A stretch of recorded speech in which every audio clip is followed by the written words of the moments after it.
Hola, buenos días. Ahí sigo avanzando con las novedades. Por adelantaros algo, os cuento que una de las cosas que habrá será operaciones con opciones, adaptadas lógicamente a inversores de largo plazo y también de medio plazo, para que las dominéis completamente. Será un seguimiento continuo de este tipo de operaciones, sobre todo de opciones venta de put. Porque las opciones bien usadas, además de hacer que lleguéis antes a la independencia financiera, os van a dar mucho más tiempo libre desde el primer día y os van a facilitar mucho tomar las decisiones de compra. Es probable que hayamos visto ya el suelo de la última gran crisis. Y si es así, a lo mejor no se ven tantas oportunidades claras como se han visto en los años anteriores. Y las opciones os van a hacer la vida mucho más fácil, porque con ellas os va a ser mucho más fácil ir aumentando vuestra cartera de acciones. Y de una forma segura, eso por supuestísimo. Porque todas las operaciones de opciones que veamos serán tan seguras o más que la compra de acciones normal y corriente. Es posible que la semana que viene no suba vídeo para poder rematar todo esto lo antes posible y sacar la novedad lo antes posible. Ahora mismo no lo sé. Al final del vídeo, como siempre, veremos las noticias más importantes de los últimos días sobre la independencia financiera y los dividendos. Y vamos ya con el tema de hoy. Cuando una empresa ha salido a bolsa hace poco tiempo y de repente todo el mercado tiene una gran caída o esa empresa tiene un problema temporal, es bastante habitual que el mercado la valore mal y esa empresa sea una buena oportunidad de compra. ¿Por qué? Porque a esa empresa que ha empezado a cotizar hace poco le falta historial. No hay datos de cómo esa empresa resolvió sus problemas temporales en el pasado o de cómo se comportó en la crisis anterior, porque lleva muy poco tiempo cotizando y no existen esos datos. Así que es bastante habitual que la mayoría de los inversores la eviten y se fijen en otras empresas, pero eso muchas veces da una oportunidad de compra muy buena para los que se fijan en esa empresa. Es lo que pasó con BME, por ejemplo. BME es el gestor de la bolsa española y empezó a cotizar en 2006. En 2009 la bolsa entera tuvo una caída muy fuerte y en los mínimos de esa caída BME cotizaba con un PER de 6 veces y una rentabilidad por dividendo del 15%. Todas las empresas cayeron mucho como pasa en estos casos, pero BME cayó más que la media. ¿Por qué? Una de las cosas que más influye en esta caída de BME en aquel momento es que lleva poco tiempo cotizando en bolsa y la mayoría de los inversores la conocían muy poco. Si se miraba un poco las cuentas de la empresa, se veía que aquella caída era muy exagerada, más exagerada que la media del mercado. Pero lo que pasó es que, al ser una empresa que lleva poco tiempo cotizando en bolsa, muchos inversores prefirieron ignorarla por completo y ni siquiera la miraron. Para que os hagáis una idea de lo exagerada que fue aquella caída, los mínimos de aquella caída estuvieron un poco por debajo de los 13 euros y en los 10 años siguientes BME pagó de dividendos unos 20 euros por acción.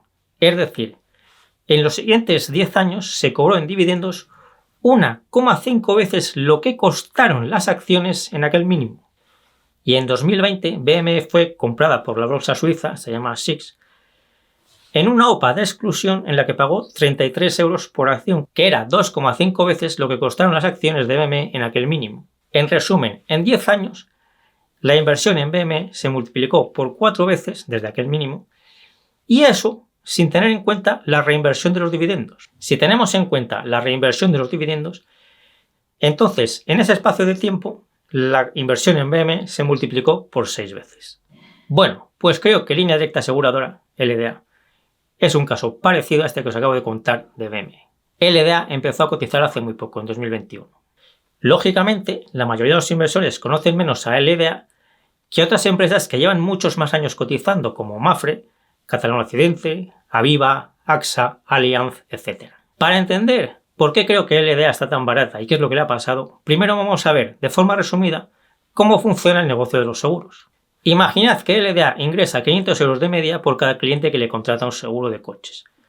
Esto es lo que se llama la prima del seguro y suponemos que el cliente lo paga el 1 de enero de 2024. El gasto medio en reparaciones, averías, etc. suponemos que es de 450 euros. Estos 450 euros la LDA los va pagando desde enero hasta diciembre, a lo largo de todo 2024. En sus cálculos, LDA ya tiene en cuenta que la inflación subirá algo desde el 1 de enero de 2024, que es el día que ingresa los 500 euros, hasta el día 31 de diciembre de 2024, que es el día que termina de pagar todas las averías, reparaciones y demás que se hayan generado por esa prima. Así es como funcionan todas las aseguradoras, y no solo en el negocio de coches o automóviles, sino en todos los demás, como el de salud, inmuebles, etc. ¿Cuál ha sido el problema que ha hecho que LDA caiga tanto en resultados y en cotización?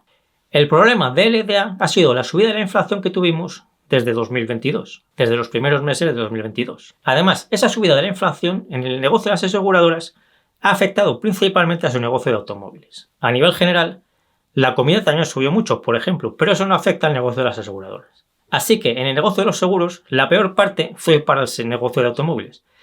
Y LDA es una empresa que tiene casi todo su negocio en automóviles. También tiene algo en los negocios del seguro de hogar y de salud y espera que crezcan mucho en el futuro, pero de momento son una parte muy pequeña de su negocio. Así que, siguiendo el ejemplo que hemos puesto antes, lo que le pasó a LDA es que cobró 500 euros de media por sus primas, pero su coste no fue los 450 euros previstos, sino que subió a 550 euros. Y eso es lo que le hizo perder dinero. ¿Cómo se soluciona esto? De dos formas. Por un lado, la inflación ya está frenándose y ya está estabilizada en niveles más normales que los que tuvimos a partir de 2022 y hasta hace unos pocos meses. Y por otro lado, LDA ha ido subiendo sus primas para ganar esos mismos 50 euros por cliente. Las cifras que estoy usando son para hacer ágil la explicación y que se entienda mejor. No es que LDA gane exactamente 50 euros por cada cliente. El caso es que con la subida de las primas de LDA a 600 euros, seguirá ganando los mismos 50 euros de nuestro ejemplo, con ese nuevo coste de 550 euros de media en averías y reparaciones. Ahora vamos a ver las cifras reales de resultados trimestre a trimestre de LDA. Os he puesto las cifras de 2021 y 2023. 2021 fue su último año normal, en el que tuvo un beneficio por acción de 0,10 euros y pagó un dividendo de 0,09 euros. 2023 es el último año, lógicamente. Y el resultado neto de todo el año es una pérdida de 4,4 millones. Pero es importante que os fijéis en cada trimestre aislado. Los problemas empezaron en 2022 y como veis, el punto más bajo fue el segundo trimestre de 2023. Y a partir de ahí, la evolución es alcista. El cuarto trimestre de 2023 aún está lejos de los resultados que tenían los trimestres en cada trimestre en 2021. Pero ya está acercándose. Lo que os he comentado antes de subir las primas a 600 euros para seguir ganando los mismos 50 euros no se puede hacer en un día. Esto se va haciendo a medida que se van renovando las pólizas de cada cliente. Las pólizas que se renovaron a finales de 2022 ya fueron un poco más altas, pero todavía no reflejaron toda la subida que ha tenido la inflación. Por eso LDA no ha recuperado todavía su nivel normal de beneficios. Pero la inflación ya se ha estabilizado en niveles normales y la renovación de pólizas continúa cada día. Probablemente 2024 aún no será un año tan bueno como lo fue 2021, en el que tuvo un beneficio por acción de 0,10 euros y pagó un dividendo de 0,09 euros. Pero viendo los resultados del cuarto trimestre de 2023, sí parece bastante probable que en 2024 tenga al menos un beneficio por acción de 0,05 euros y pague un dividendo de unos 0,04 euros. Y en 2025 ya sí que debería tener un beneficio por acción y un dividendo similares a los de 2021, porque para 2025 este proceso de renovación de pólizas ajustadas al nuevo nivel de inflación ya debería haber terminado. LDA cotiza ahora unos 0,95 euros. Haciendo los cálculos con esas previsiones que acabo de hacer, teniendo en cuenta la evolución de sus resultados trimestrales, en este precio el PER 2024 sería de unas 19 veces y el PER 2025 de unas 9 veces. Y la rentabilidad por dividendo en 2024 sería de alrededor del 4,5% y en 2025 de alrededor del 10%. A partir de 2026, lo lógico es que LDA volviese a su ritmo normal de crecimiento, el que tenía antes de esta subida de la inflación, y que eran muy buenos. Recordad que LDA empezó a cotizar en 2021, pero realmente ya la conocíamos desde hace muchos años, porque era propiedad al 100% de Bankinter, y en las cuentas de Bankinter, en los informes de Bankinter, podíamos ver que LDA era un buen negocio y que tenía un buen crecimiento. Otra cosa importante a tener en cuenta es que hace muy poco LDA ha cambiado su política de remuneración y ha dicho que a partir de ahora hará recompras de acciones cuando lo considere oportuno. En 2024 ya debería tener beneficios desde el primer trimestre. Y teniendo en cuenta el precio al que cotiza, me parecería muy acertado que empezase a hacer recompras de acciones lo antes posible. Lógicamente, si calculamos ahora muchos ratios con los cuentas de resultados, el balance y los estados de flujo de efectivo de LDA, todos serán muy malos. Pero eso no es la realidad, sino solo una parte de la realidad. Yo creo que la caída que ha tenido LDA ha sido muy exagerada y en gran parte creo que se debe a lo que os comenté al principio del vídeo, de lo que sucede muchas veces con las empresas que llevan poco tiempo cotizando y de repente viene una caída general de la bolsa o tienen problemas temporales como ha sido el caso de LDA. Así que por fundamentales creo que está muy barata y por análisis técnico creo que está terminando de formar un suelo de largo plazo, como podéis ver en este gráfico. Este es un gráfico semanal. Como sabéis, yo creo que el análisis técnico es un complemento muy bueno para el análisis fundamental y os explico cómo usarlo en mi libro Análisis técnico y velas japonesas para inversores de medio y largo plazo partiendo de cero. El enlace a todos mis libros lo tenéis en la descripción de este vídeo y de todos los vídeos. Vamos ya con las noticias más importantes de la independencia financiera y los dividendos de los últimos días. Las ventas de coches eléctricos parece que se están frenando algo. Por eso, Mercedes ha retrasado un poco los objetivos para su división de coches eléctricos. Pero no pasa nada para los accionistas de Mercedes y de otras empresas como BMW. Porque si venden menos coches eléctricos, venderán más coches de combustión o híbridos. Y también están preparando ya coches de hidrógeno porque probablemente en el futuro habrá coches de diferentes tecnologías. Y por eso me parece más seguro invertir en acciones de empresas automovilísticas que sean capaces de construir coches de varias tecnologías. Por cierto, Tesla ha caído un 40% en lo que llevamos de año y un 65% desde sus máximos, pero yo sigo sin verla barata. A mí esta caída de Tesla no me parece una buena oportunidad de compra. BASF es otra empresa que está a buen precio gracias a sus problemas temporales y ha mejorado sus previsiones para 2024. Además, ha lanzado un plan de ahorro de costes para su fábrica principal de 1.000 millones de euros. Imaginad lo gigantesca que tiene que ser una fábrica, no ya para tener unos gastos de 1.000 millones de euros, sino para poder, de todos los gastos que tiene, ahorrar 1.000 millones de euros. Esta es la planta de Ludwigshafen, que tiene en Alemania su planta principal, y es una de las plantas o fábricas más importantes de todo el mundo. No solo de BASF, sino de todas las empresas de todo el mundo. En Intel hay varias noticias. Una es que ha conseguido la fabricación de un nuevo chip para Microsoft. Como sabéis, tradicionalmente Intel fabricaba solo sus propios chips, y desde hace relativamente poco ha entrado en el negocio de fabricar chips para otras empresas. Este negocio de fabricar chips para otras empresas probablemente sea un negocio muy bueno para Intel en el futuro, pero es un negocio que tiene unas barreras de entrada muy altas y por eso le costará un tiempo ser rentable. Para que os hagáis una idea, acaba de comprarle una máquina para este negocio a ASML, que es la mejor máquina del mundo en este momento.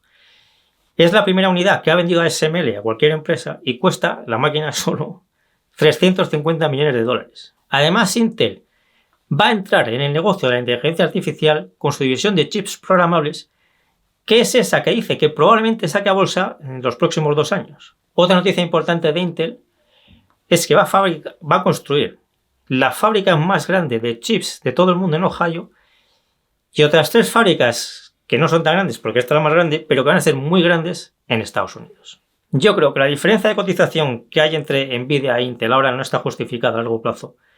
Y por eso creo que lo más probable es que se cierre ese hueco cayendo Nvidia y subiendo Intel a lo largo de los próximos años. Tampoco esto va a pasar en un mes. Vidrala ha vendido su filial en Italia con una ganancia de 100 millones de euros y con este dinero va a pagar un dividendo extraordinario de 4 euros por acción. Lo más importante es entender por qué Vidrala ha vendido un negocio rentable en lugar de mantenerlo. Porque a primera vista parece que lo mejor sería mantener ese negocio en Italia de forma indefinida para que le siguiese dando dinero también de forma indefinida. Vidrala ha vendido ese negocio en Italia porque tenía una cuota de mercado pequeña en Italia. Tener una cuota de mercado pequeña en este negocio y en muchos otros supone tener una rentabilidad más baja que la media y unas barreras de entrada más bajas también que la media. Así que en casos así tiene mucho sentido vender esos negocios que están en países que tienen una cuota de mercado pequeña y con ese dinero hacer otra cosa que sea más rentable. Y no sería más rentable que hubiese invertido ese dinero en otro país en el que sí que hay en muchos otros países una cuota de mercado mayor. Pues eso depende de las oportunidades que haya en cada momento. A veces lo más rentable es invertir ese dinero en otro negocio, otras veces lo más rentable es recomprar acciones y otras veces lo más rentable es pagar dividendo extraordinario como ha hecho Vidrala en este caso. Vidrala tradicionalmente gestiona muy bien su balance, así que podemos estar seguros de que si ha elegido pagar dividendo extraordinario es porque no ha encontrado un sitio mejor donde invertirlo en este momento. Merlin está preparando ya su ampliación de capital para crecer en el negocio de los centros de datos. Esta ampliación de capital será con prima y espera aumentar el número de acciones en alrededor de un 15%. Merlin cree que en 2028, que ya no está tan lejos, los centros de datos supondrán alrededor del 50% de sus rentas. Así que esta ampliación de capital es un ejemplo de ampliación de capital que probablemente no solo no será dilutiva, sino que aumentará el valor de las acciones ya existentes. Yo creo que esta ampliación de capital será positiva para los accionistas de Merlin Y creo también que es un acierto que Merlin aumente tanto su negocio en los centros de datos. Recordad que Merlin no compra centros de datos, sino que los construye y los pone en explotación. Esto es algo más lento, pero más rentable. Iberdrola hace una OPA por el 100% de Avangrid, que es su filial en Estados Unidos, y también por otra pequeña filial que tiene en Brasil. Y Telefónica hace otra OPA también por el 100% de su filial en Alemania. Como ya sabéis, esto es muy parecido a que Iberdrola y Telefónica hiciesen recompras de acciones, porque al aumentar su porcentaje en las filiales, aumenta el beneficio por acción de la matriz. Ferrovial ha comprado el 24%, de una empresa de autopistas india por 740 millones de euros, así que es una inversión muy importante. Ferrovial ya estaba en India y es uno de sus objetivos prioritarios. India tiene mucho potencial de crecimiento en muchas cosas y una de las más importantes son las autopistas, porque las comunicaciones en India son muy malas. El Banco Sabadell ha recuperado por el seguro parte de los costes que tuvo hace unos años por los problemas informáticos de su filial TSB, que es la del Reino Unido. En concreto, ha recuperado 60 millones de los 400 millones que le costó aquello. Esto es casi un 5% del beneficio del año pasado, así que este cobro se notará en los beneficios de este año. Inditex se sigue expandiendo a más negocios cada vez y ya vende cosmética, muebles, productos capilares, zapatillas de deporte, raquetas de pádel y productos de atletismo, golf y tenis. Como os expliqué en este vídeo que hice sobre Inditex y que os dejo por aquí, lo más importante de Inditex es su sistema de funcionamiento interno, no que venda ropa. Porque con ese sistema va a poder entrar en muchos negocios y tener una buena rentabilidad en ellos. En cuanto a la OPA sobre Naturgy, en el momento de hacer este vídeo no hay nada concreto. A lo mejor justo cuando lo publique ha salido una noticia importante. Parece, en este momento casi seguro, que después de la OPA Naturgy seguirá cotizando normalmente, así que no tendremos que hacer nada y podremos seguir manteniendo nuestras acciones en Naturgy. Si me ayudáis compartiendo este vídeo, dándole al me gusta y todo lo demás, os lo agradezco mucho. Yo me despido ya hasta el próximo vídeo y nos seguimos viendo en el foro de invertirhermosa.info, LinkedIn, que ahora estoy escribiendo en LinkedIn, Twitter, Instagram y Facebook.